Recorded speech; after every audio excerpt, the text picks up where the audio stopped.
Greetings, everybody. Thank you for joining us. We have certain schools in process, so we'll start it by 3:35 sharp.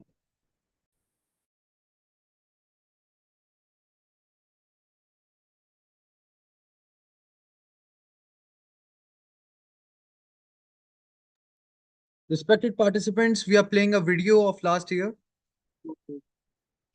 Kindly join and wait till 3:35.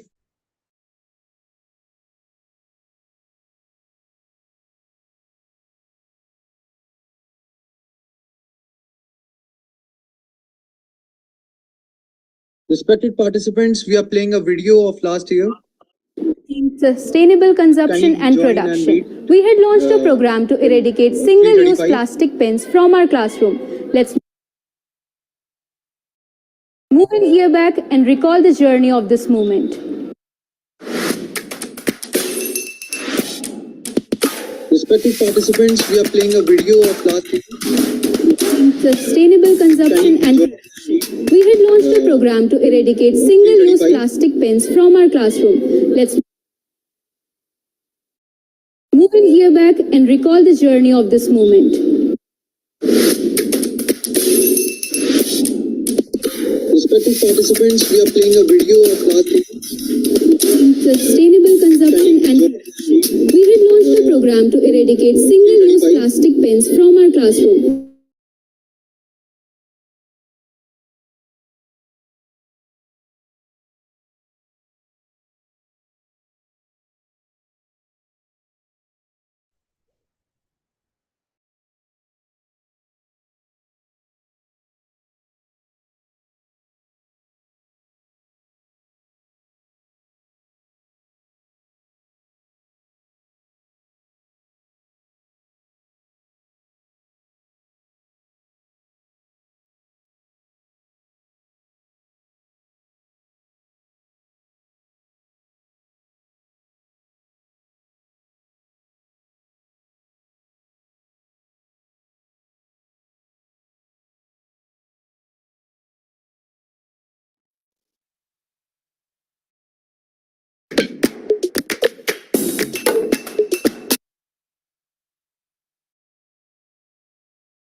It's only a pen, not a big deal.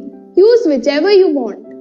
Have you ever thought that a pen which we used to write, which our parents used to sign check, which celebrities used to give autographs, which teachers used for correction, which doctors used to give prescriptions, can pollute the environment?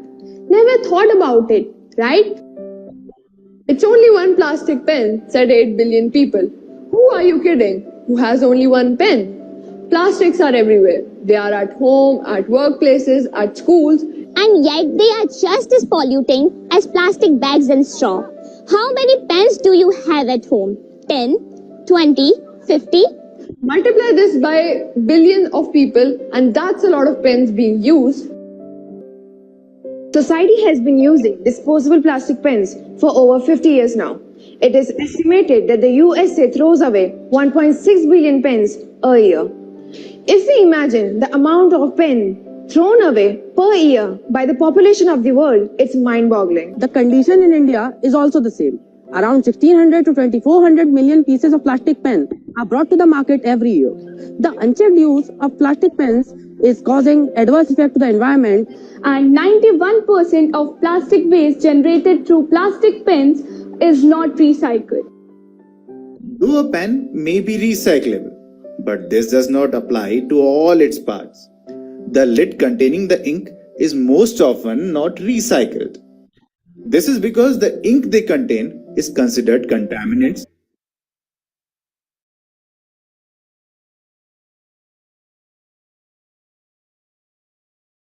Most often not recycled.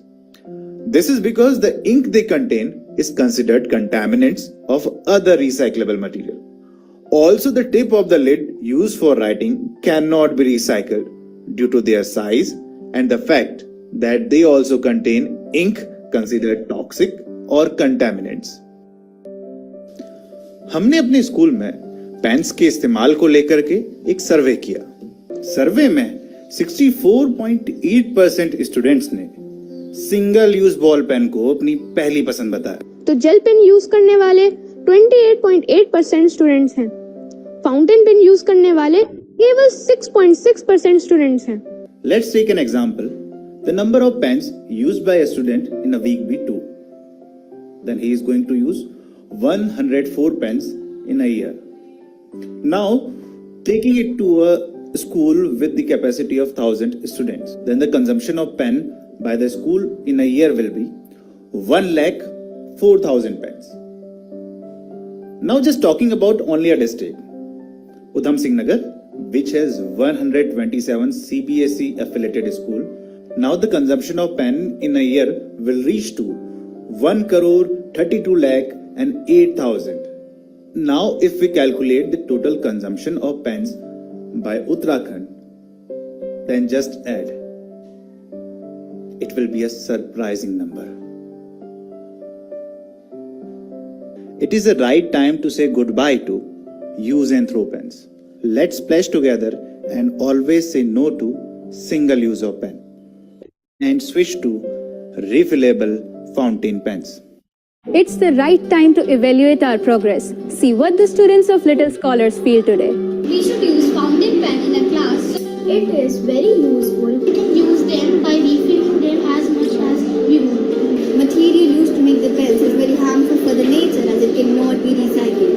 So it's a point of benefit for us that pens do not need to be thrown in the garbage to increase the amount of the things that cannot be recycled.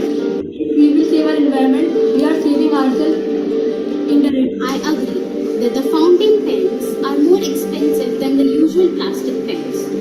But if you see, then they benefit and advantages us by lasting for a long time.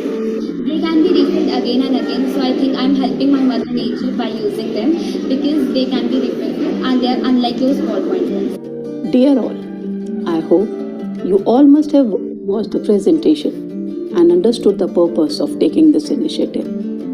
You know, our school is organizing one of its kinds of event named SETU, where we were raising and we are raising lot of environmental issues every year.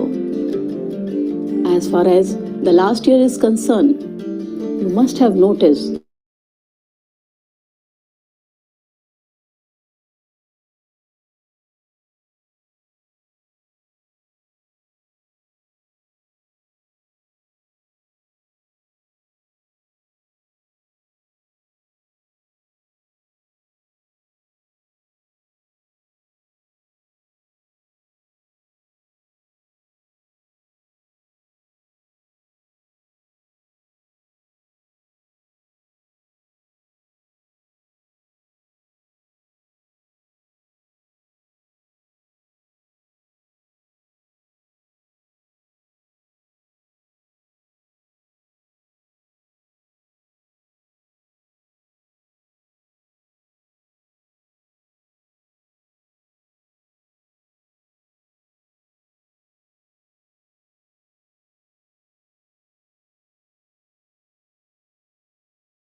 Participants, I request kindly join with your respective names.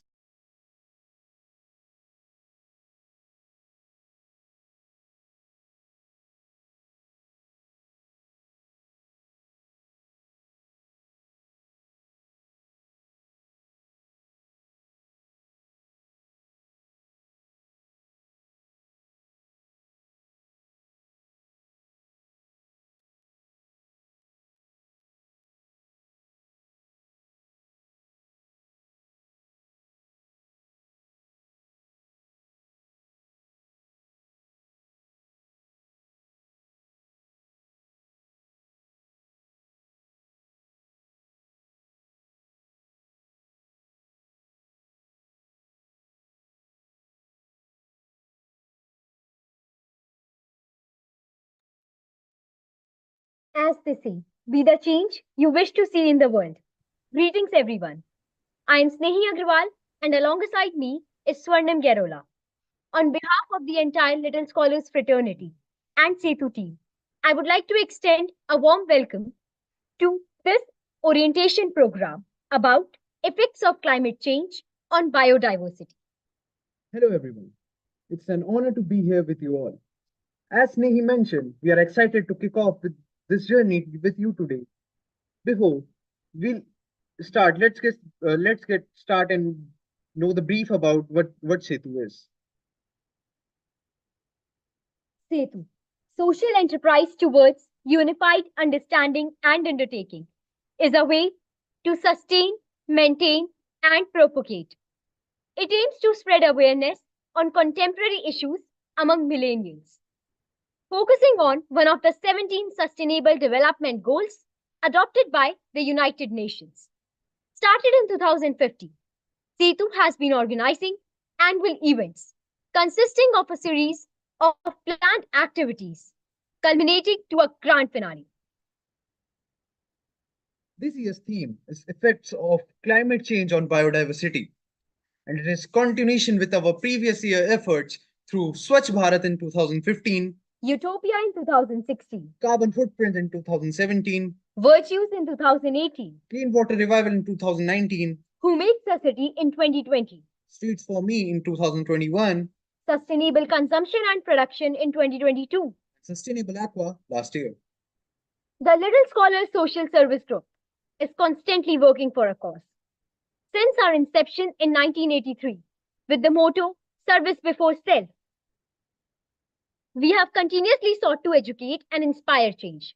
This guiding principle emphasizes the importance of putting collective needs above individual interest. This year's theme is part of a larger effort that aligns with the Sustainable Development Goal 14 and 15. These goals aims to protect, restore, and promote sustainable use of terrestrial ecosystems, manage forest sustainability, combat desertification, and halt biodiversity loss. As we all are aware that plants and water have been extremely affected by the needs of increasing population, the world loses approximately 10 million hectares of forest each year. This year's theme aims on the importance of green spaces and how they help us to reverse the effect of climate change and purify the air we breathe in. Like every year, this year too, we have many engaging activities for the students of classes 6 to 12 in both online and offline mode. They would perform these activities so that they are also aware about the topic and make the entire society aware about it. Classes 9 to 12 or Group A will be working on wetland restoration, where they would need to identify a natural or a man-made water body which supports an ecosystem and chart it. It could be a perennial or seasonal river or any water body, and they need to understand the effect on the identified ecosystem due to climate change and human habitation connected with it. While classes 6 to 8 or Group B will be working on restoration and creation of green spaces in and around an identified space, where they would need to identify any green space which has been revived, barren, in process, and compare it to a space having a similar geographic location, possessing the natural habitat. They would need to identify the variation with cause and effect due to climate change and human intervention. The team would be required to work through the season with the local community in order to restore the degenerated space identified. So, you might have come across the terms ecosystem, food chain, and plastics. Do you know what they exactly mean? Well, an ecosystem is a geographic area where plants, animals, and other organisms, as well as weather and landscape, work together to form a bubble of life. Every factor in an ecosystem depends on other factor, either directly or indirectly. A change in the temperature of an ecosystem will often affect what plant will grow there. For instance, ecosystem can be very large or very small, like whole surface of the earth, is the series of connected ecosystem. Next, we have food chain. The food chain describes who eats whom in the wild. Every living thing, from one-celled algae to giant blue whales, needs food to survive. Each, each food chain is a possible pathway that energy and nutrients can follow through the ecosystem. For example, grass produces its own food from sunlight. A rabbit eats the grass. A fox eats the rabbit. When the fox dies, bacteria break down its body, returning it to the soil where it provides nutrients for plants like grass. Of course, many different animals eat grass, and rabbits can eat other plants beside grass. Foxes, in turn, can eat many types of animals and plants. Each of these living things can be a part of multiple food chains. All of the interconnected and overlapping food chains in an ecosystem make up a food web. Okay, now we have been hearing about plastic since a long time, but the conditions are even worse than we expect. So, microplastics are tiny plastic particles less than 5 millimeters in size, originating from both primary sources like microgrids in cosmetics and secondary sources, such as the breakdown of larger plastic items. These tiny particles are uh, these tiny particles are pervasive, found in our oceans, air, soil, and even our food. They pose significant threat to marine life, causing physical harm and introduction toxic chemicals into the food chain. For human, the ingestion and for the human, the inhalation or microplastic raise concern about the potential health risk, including exposure to harmful substances. In short, microplastics are a pressing environmental and public health concern that requires our immediate attention and action. Recent research suggests that microplastic may indeed have the ability to cross the placental barrier and reach the developing fetus. Studies have detected microplastic in the placenta, indicating that these plastics can transfer from the mother to the fetus. The potential implications of this exposure are still being investigated, but there are concerns about the possible effects on fetus development and long term health. Moving forward, we have an example of hazardous effects of human intervention in ecosystem. So, take an example, vultures play a crucial role in the ecosystem by scavenger carcasses, which help prevent the spread of diseases. However, when livestock threatened with diclofenac died, the carcasses often contain residual amount of the drug. Vultures that feed on these carcasses were exposed to diclofenac, which is highly toxic to them. Diclofenac, a non-steroidal anti-inflammatory drug, administered in the form of sprays, tablets, or IV. This drug can be found anywhere. Vets started using this drug for cattle and other animals that infected their kidneys and liver, which later consumed by scavengers and infected them too. The drug caused kidney failures in vultures, leading to a condition causes known as visceral gout. This condition results in accumulation of uric acid in the tissues and organs, which is fatal. The decline in vulture population was rapid and dramatic. Vulture experienced population declines over 95% within a decade. The decline of vultures had far reaching consequences. With fewer vultures to consume animal carcasses, there was an increase in the number of rotting carcasses, which in turn led to a rise in feral dog populations. This contributed to higher incidence of rabies and other zoonotic diseases, posing a significant public health risk. In response to this crisis, India banned the veterinary use of diclofenac in 2006. However, the enforcement of this ban has been challenging and illegal use of the drug persists.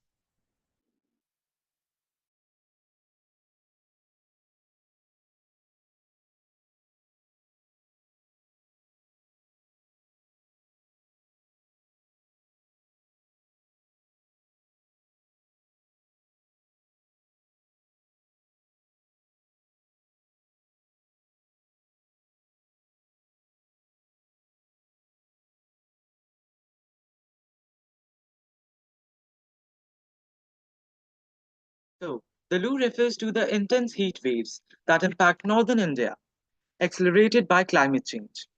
These heat waves dry up water sources, leading to decreased mosquito populations. While fewer mosquitoes might seem like a benefit, it disrupts the food chain, affecting species such as birds and bats that rely on mosquitoes for food. Additionally, the extreme heat places immense stress on plants life. In Rajasthan, prolonged heat waves have caused significant die-offs of vegetation. This not only affects herbivores like cattle that depend on these plants, but also impacts predators that rely on these herbivores. Furthermore, heat waves degrade soil quality and reduce agricultural productivity, leading to lower crop yields and threatening food security. Farmers in Punjab and Haryana are experiencing reduced outputs, affecting both their livelihoods and regional food supplies. The Lu also has serious health implications, causing heat related illnesses in both humans and animals. The extreme temperatures caused by these Western rays can lead to dehydration and heat stroke, increasing mortality rates among wildlife and impacting human health. Now let's move on to permafrost. Permafrost, I'm really sorry. Permafrost is ground that stays frozen for at least 2 years. With rising temperatures, permafrost is thawing, releasing trapped greenhouse gases like carbon dioxide and methane. This accelerates global warming. For example, in Serbia, thawing permafrost is releasing large amounts of methane, significantly increasing atmospheric greenhouse gases. Thawing permafrost also destabilizes the ground, disrupting habitats for species like the Arctic fox and the reindeer. Plants that rely on the cold, stable ground struggle to survive as the environment changes, leading to shifts in local flora.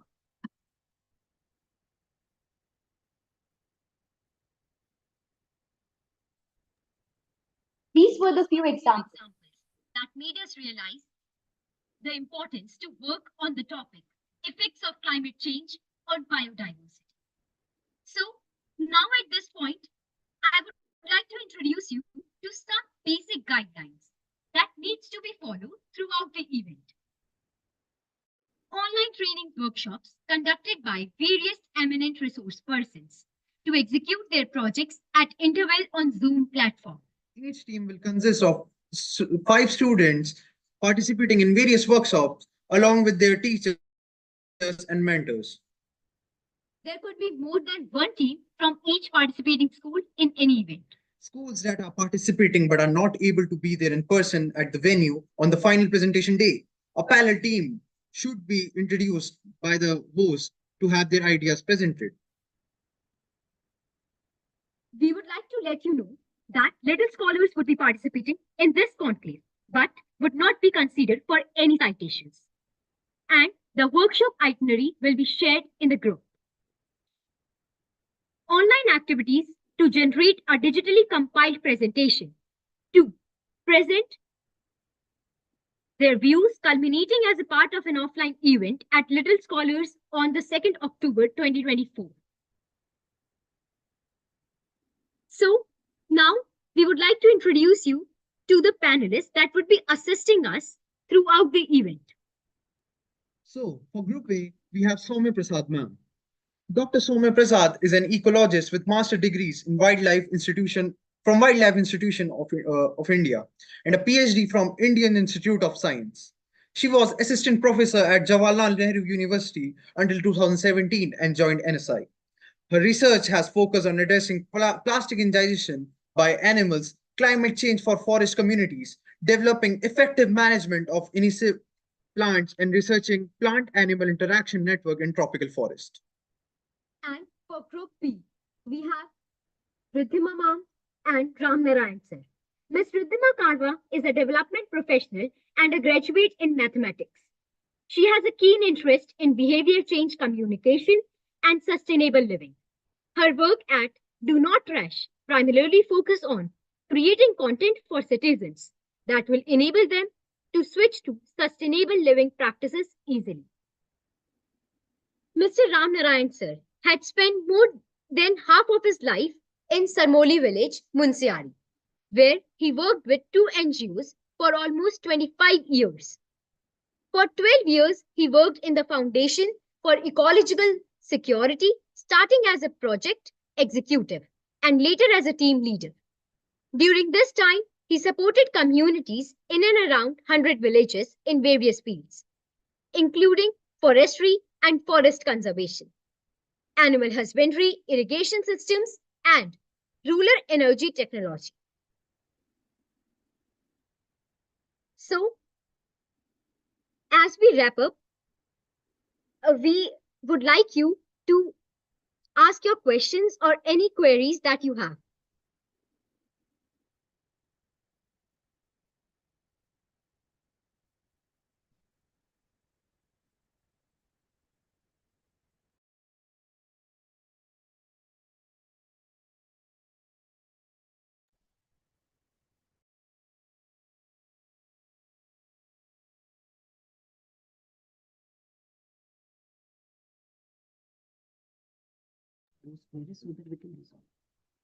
I repeat, if you have any queries, please ask them to us.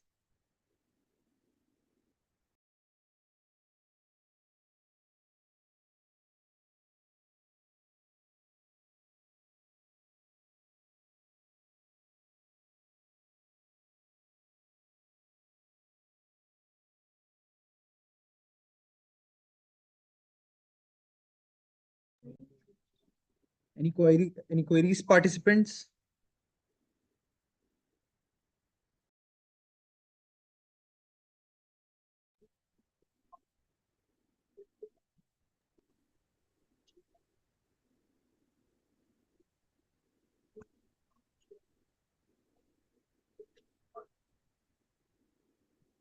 Could I say a few words?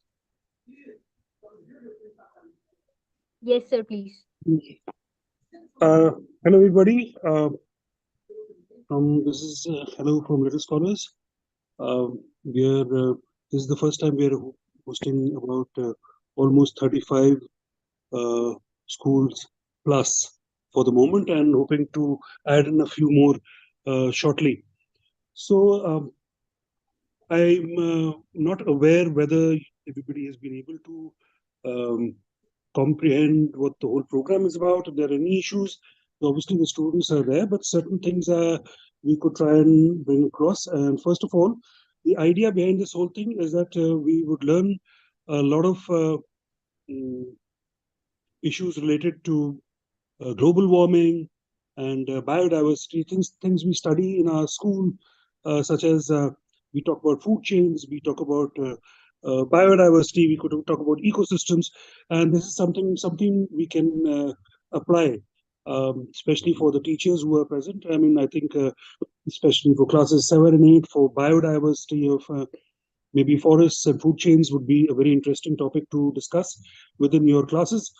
And whereas in the senior classes, you can talk about basically talk about the chemistry of water and its compositions, and what happens when plastic breaks down. Maybe we could talk about certain polymers and various other different kinds of chemical reactions that are happening, and what are the possibilities, and how we, as the upcoming and the new citizens, the Gen Alpha, I guess that's what we are now. How are we going to make an amend various issues which have been created by us in a way, in whichever way we can think of, in terms of how much of energy we use, how much of chemicals, how much of plastic we have. When was the last biscuit wrapper or the chip packet of chips where we disposed it? Did we put it in the dustbin? Did the dustbin be taken up by who and what, and things like that? So we learn a lot of things in this. Then again, the kind of the issues of water,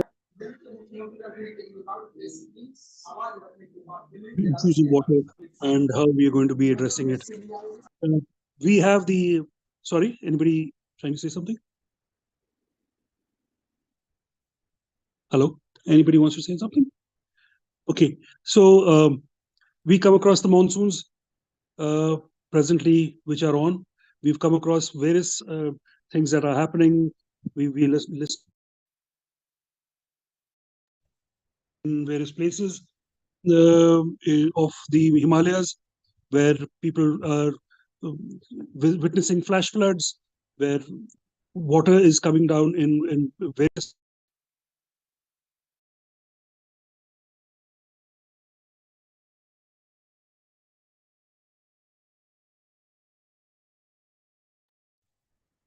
Can you hear me? Am I audible? Am I audible? Yes, Sorry. sir. Hello, am I audible? Yes, sir. Yes, sir. Thank you. Sorry.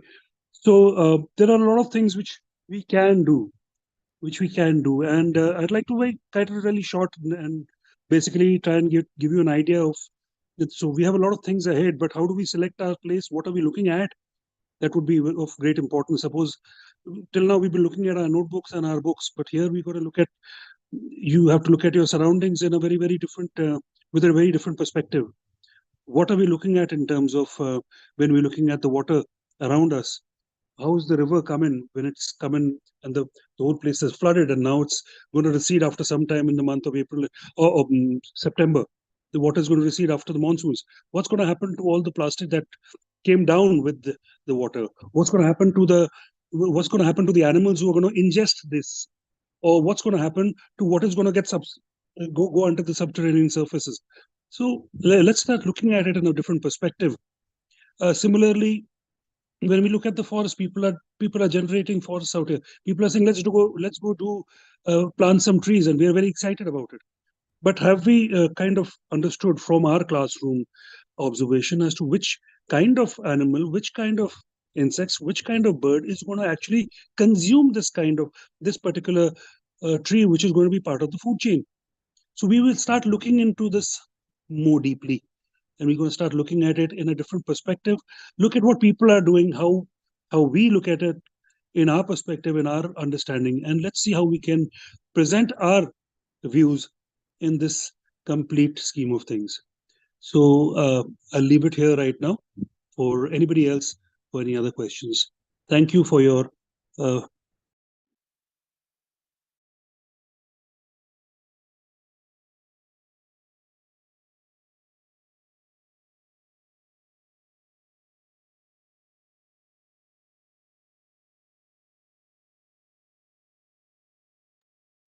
So, as we wrap up, we would like to thank everyone for joining us today. Your participation and enthusiasm means a lot. We hope this workshop inspires you to take action in your communities. Let's all work together to make a positive change. Hope to see you in the upcoming sessions. Thank you. Have a nice day ahead.